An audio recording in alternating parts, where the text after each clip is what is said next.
Salut à tous, j'espère que vous allez bien. On se retrouve aujourd'hui pour une nouvelle vidéo où je vais vous donner mes astuces anti-gaspi, mais vraiment là spécial Ramadan, mais c'est aussi des astuces anti-gaspi qu'on peut donc mettre dans la cuisine à tout moment de l'année.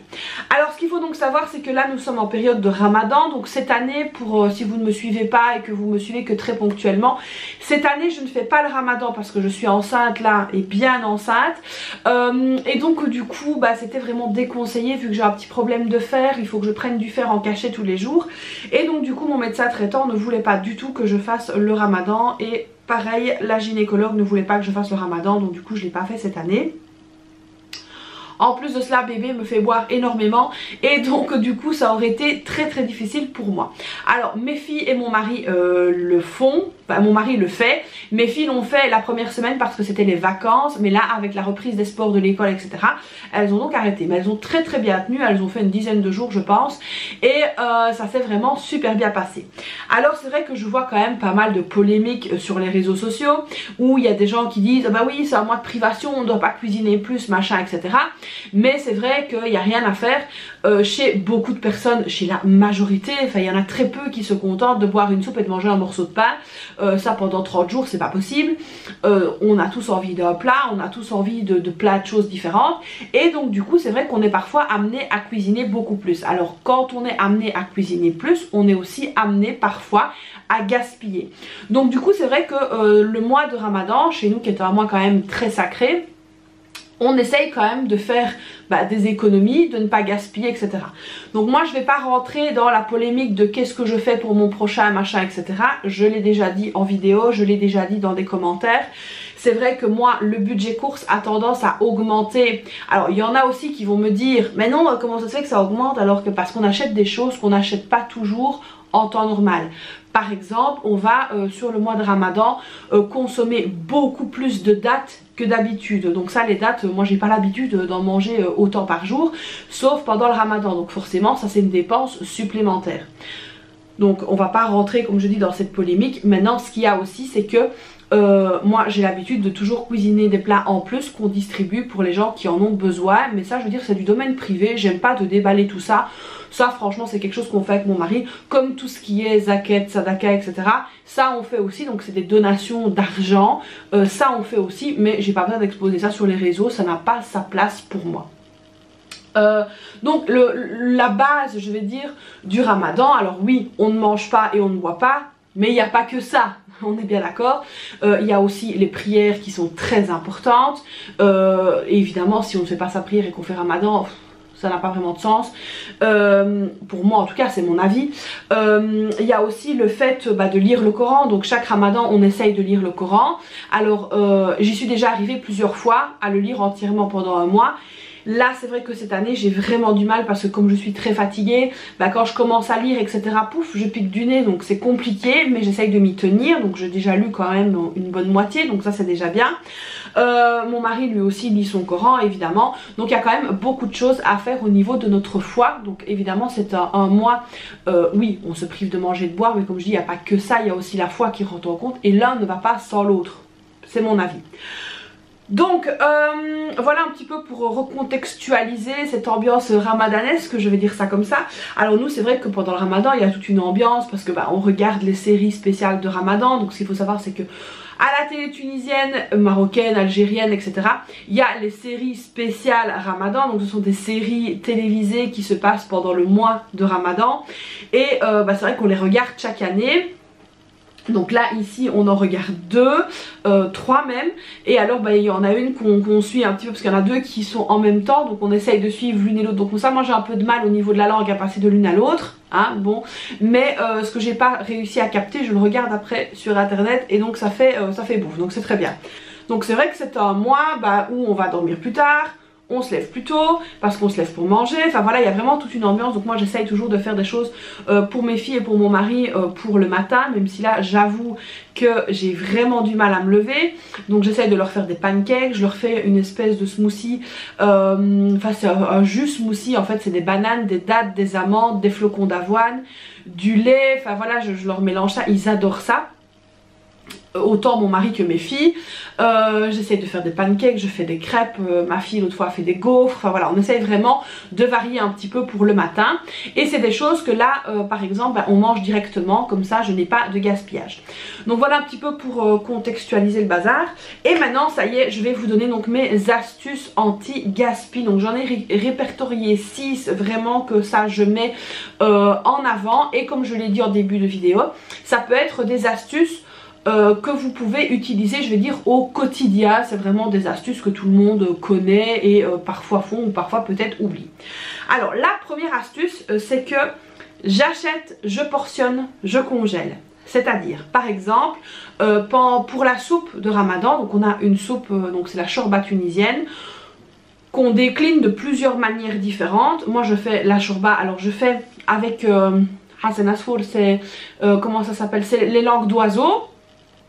Je fais avec la shorba, le shorba fric, c'est comme, je sais pas bien ce que c'est en français, mais voilà, c'est des petits grains comme ça, on dirait un peu du boulgour et tout ça aussi, on peut mettre du boulgour.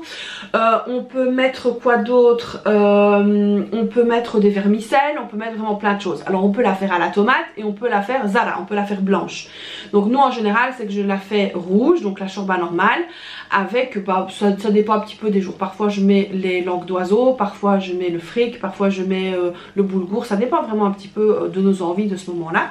Mais quand je dis donc j'achète, je portionne, je congèle, pour faire cette base de soupe il nous faut du céleri vert, il faut des carottes par exemple, des pois chiches. Donc moi les pois chiches je les ai fait gonfler depuis le mois avant le ramadan, j'ai portionné, j'ai congelé. Pareil pour les carottes, on va acheter 1 kg de carottes, on va les éplucher, on va toutes les couper en petits morceaux et puis je portionne et je congèle direct. Comme ça au moins je n'ai pas de gaspillage. Alors comme elles sont congelées etc, pareil pour le céleri vert, je découpe, je portionne, je congèle. On n'a pas de gaspillage parce que du coup tout est congelé. Donc dans mon congélateur qui déborde en ce moment, j'ai fait la même chose avec la viande, j'ai fait la même chose avec tout ce qu'il fallait pour la soupe. J'ai vraiment fait des petits sachets pour tout. Par exemple aussi l'harissa qu'on ramène de la Tunisie, parce que mon mari n'aime pas l'harissa en pot. On ramène l'harissa de la Tunisie chaque année. Je ramène entre 3 et 5 kilos, ça dépend, et je portionne par paquet de 200 grammes, donc du coup j'en ai énormément et ça remplit mon congèle. Donc voilà un petit peu, ça c'est vraiment une astuce que j'ai mis en place à chaque ramadan et qui fonctionne. Par exemple aussi pour les escalopes de poulet, parfois on a envie de manger des escalopes et ce que je fais c'est que je les fais mariner à l'avance, donc je fais différentes marinades et je les congèle déjà marinés. Donc ça quand je dois les cuisiner c'est très facile, je sors, je laisse décongeler tranquillement et comme ça j'ai plus qu'à les cuire. La deuxième astuce que je fais pendant Ramadan, c'est que je cuisine pour 2 jours. C'est-à-dire que la soupe, je la fais pour 2 jours. Donc nous, le menu de Ramadan, c'est toujours une soupe, soit des briques, soit de la tagine tunisienne, pas la tagine marocaine, hein, avec le, c'est pas ça, ça n'a rien à voir. La tagine tunisienne, c'est une espèce de tortilla comme ça. C'est plutôt un gâteau en fait, si vous voulez. Donc ça, c'est la tagine tunisienne, c'est au poulet. Donc soit on fait des briques, soit on fait de la tagine et alors on fait un plat. Alors le plat ça peut être des petits pois, ça peut être des pâtes. Alors l'autre fois plutôt que de faire briques et tagine, les filles avaient super envie de pizza. Donc qu'est-ce que j'ai fait? J'ai passé mon temps à faire de la pâte à pizza et on a fait des mini pizzas. Et ça a été dévoré mais en moins de temps qu'il fallait pour le dire. Et c'est vrai que c'était super agréable à faire en fait et à manger parce que du coup j'avais vraiment portionné en petit. Et aussi bien mes filles que mon mari se sont régalées. Alors attention justement, je voulais pour les personnes qui sont musulmans etc. Tout ce qui est pâte à pizza, pâte feuilletée, pain de mie etc. Il y a de l'alcool dedans donc faites très attention. D'ailleurs je voulais trouver une pâte à pizza toute faite parce que j'avais la flemme de la faire. J'ai fait tout le rayon Carrefour. J'ai touché toutes les pâtes à pizza et il y a de l'alcool dans toutes. Donc du coup évidemment on zappe. Alors j'avais pas eu la présence d'esprit d'aller à la boucherie où je vais d'habitude parce que là je sais qu'il n'y a pas d'alcool. Mais c'est vrai que voilà c'était vraiment super embêtant. Et je me suis dit bah tiens il faut absolument que je le dise parce que c'est quand même quelque chose de très courant hein, de trouver de l'alcool dans plein de choses. Et les personnes de confession musulmane ne font pas spécialement attention. Donc c'est la raison pour laquelle j'avais fait ma pâte à pizza moi-même. Donc évidemment de là en découle quoi? Bah, faire un maximum soi-même, comme ça évite aussi de gaspiller parce que vous allez consommer ce que vous avez préparé directement. Alors la troisième astuce, parce que j'ai noté mes astuces sur mon cahier, c'est pour ça que je regarde par là. La troisième astuce, c'est que je consomme le pain jusqu'à la fin. Alors tous les jours pendant Ramadan on mange du pain. Il y a du pain à table, alors que ce soit des baguettes, que ce soit un pain turc rond, que ce soit un pain Ramadan allongé, que ce soit le pain que je fais moi-même. Là c'est vrai que ça fait quelques jours que j'en ai plus fait parce que je suis vraiment très fatiguée, mais on va le consommer jusqu'à la fin. Si par exemple il me reste de la baguette, je vais faire des petits toasts comme ça avec de la salade de piment, avec du thon, avec des petites olives, etc. pour le lendemain, comme ça on mangera ça en espèce de petits toasts. Donc j'essaye vraiment de manger le pain jusqu'à la fin.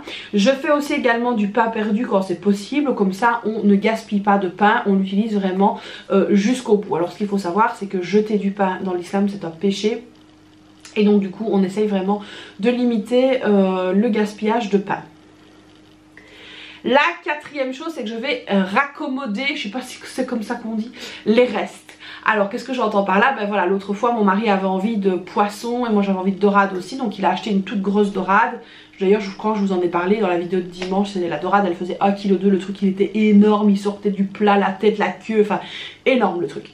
Et en fait ce qui s'est passé c'est qu'on n'a pas tout mangé, donc moi qu'est-ce que j'ai fait? J'ai passé mon temps à tout bien décortiquer. Alors il y a des petits morceaux qui ont été donnés à Clochette parce que Clochette adore le poisson. Et qu'est-ce que j'ai fait en fait le lendemain quand j'ai refait la shorba? J'ai fait de la shorba au poisson, donc j'ai pas jeté évidemment ce qui restait, on a fait de la shorba au poisson et c'était super bon. Donc il faut vraiment essayer de raccommoder les restes. Voilà par exemple la farce des briques. Si on a plus de farce que de briques, le lendemain on va bien la couvrir, hein, etc. Hein, et le lendemain on va refaire des briques avec cette farce là. On va vraiment essayer au maximum de raccommoder les restes. La cinquième astuce que je fais, c'est que j'établis un menu. Donc ça, vous allez me dire, ça ne change pas d'habitude. Mais c'est vrai que j'essaye d'établir un menu en pensant que je dois cuisiner certains jours plus que d'autres. En pensant aussi que parfois j'ai des rendez-vous médicaux. Donc voilà, là par exemple, je vais avoir un rendez-vous à 16h20. Je sais plus quel jour, enfin bref. Et donc du coup, bah, c'est vrai que j'aurai un peu plus de mal à cuisiner pour le ramadan. Si le médecin a du retard, etc. Vous savez toujours comment ça va chez ces médecins-là. Et donc du coup, bah, je prépare en fait à l'avance, comme ça il n'y a pas de souci, on peut tout à fait manger à l'heure, etc. Donc il faut vraiment essayer d'établir un menu en pensant à vos rendez-vous, c'est hyper important.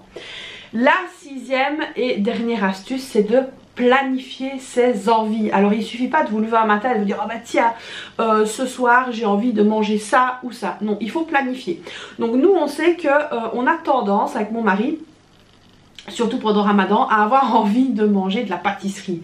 Alors là pour l'instant moi je sais c'est pas de saison, les tartes à la fraise, j'ai tout le temps envie de manger des trucs comme ça, surtout pour le moment. Et donc du coup là mon mari m'a dit écoute on va se planifier un jour, donc c'est le vendredi soir, donc ça marque la fin de la semaine, c'est le vendredi. Et ben le vendredi on sait que là super, on aura un bon dessert, ce sera une pâtisserie, donc d'une bonne boulangerie. Donc là en l'occurrence c'était de la tarte à la fraise, ça fait déjà 2 fois que c'est de la tarte à la fraise parce que j'en ai super envie, en plus elle est trop bonne.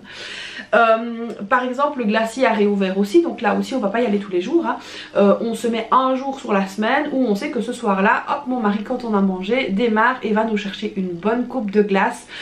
Donc voilà, alors moi c'est la fin de grossesse, hein, je me laisse un petit peu aller, bon pour eux c'est Ramadan mais pour moi je profite et franchement ça fait du bien au moral, ça aide à tenir sur le dernier moment. Mais donc voilà, planifier aussi ses envies. C'est aussi très important parce que du coup ça vous empêchera de partir dans tous les sens et de dépenser l'argent à outrance, parce que c'est vrai que pendant Ramadan on aurait tendance à dépenser beaucoup plus dans les fruits, dans les jus, etc. Donc là par exemple aujourd'hui ils ont envie d'un jus de fraise et donc du coup on va voir ce qu'on trouve dans les fraises. Alors je sais qu'il y a des petites fraises belges qui sont sorties mais apparemment elles sont vraiment très petites, sinon on prendra des fraises congelées et je leur ferai un jus de fraise. Donc voilà, on va vraiment essayer, on essaye vraiment de planifier comme ça les envies pour ne pas que ça parte dans tous les sens et surtout que le budget en prenne un coup, parce que comme je vous dis, le budget au niveau du Ramadan peut évidemment être explosé. Évidemment je sais qu'il y aura toujours des gens qui vont me dire qu'ils mangent que de la soupe et du pain, bon même si j'y crois pas, hein, mais bon ça c'est propre à moi, je sais qu'on peut très vite dépasser. Donc voilà un petit peu mes astuces anti-gaspi pour le Ramadan. Alors je suis archi désolée de ne pas vous avoir fait de vidéos de recettes, etc.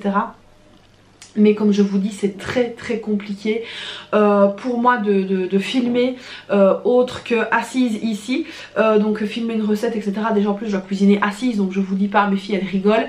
Et c'est vrai que mes filles me sont d'une très grande aide pour le moment. Elles sont, comme je vous ai dit, la petite était passionnée de cuisine. Et là c'est vrai que pendant Ramadan, c'est ma fille, la petite, qui s'occupe des briques. La grande, elle s'occupe de faire la soupe. Donc la shorba que je vous ai expliqué, c'est elle qui l'a fait maintenant. Elle est super bonne, en plus elle gère vraiment très bien toutes les deux. Et donc là je leur ai appris à cuisiner aussi sans goûter, parce qu'elle faisait Ramadan au début. Donc elle cuisinait sans goûter, c'est hyper important pour pouvoir bien gérer plus tard. Et donc là c'est vrai qu'elle met vraiment bien la main à la pâte. Et donc ça m'aide énormément, parce que franchement je déborde de partout. C'est vraiment très compliqué. Donc voilà, j'espère que cette nouvelle vidéo de Ramadan, astuces anti-gaspi vous aura plu. Comme d'habitude, vous n'hésitez pas à liker la vidéo pour me donner plein de force, à me laisser un petit commentaire, à vous abonner à la chaîne si ce n'est pas déjà fait. Moi je vous souhaite une très belle journée, je vous fais plein de bisous et puis je vous dis à très vite pour une prochaine vidéo. Bye bye.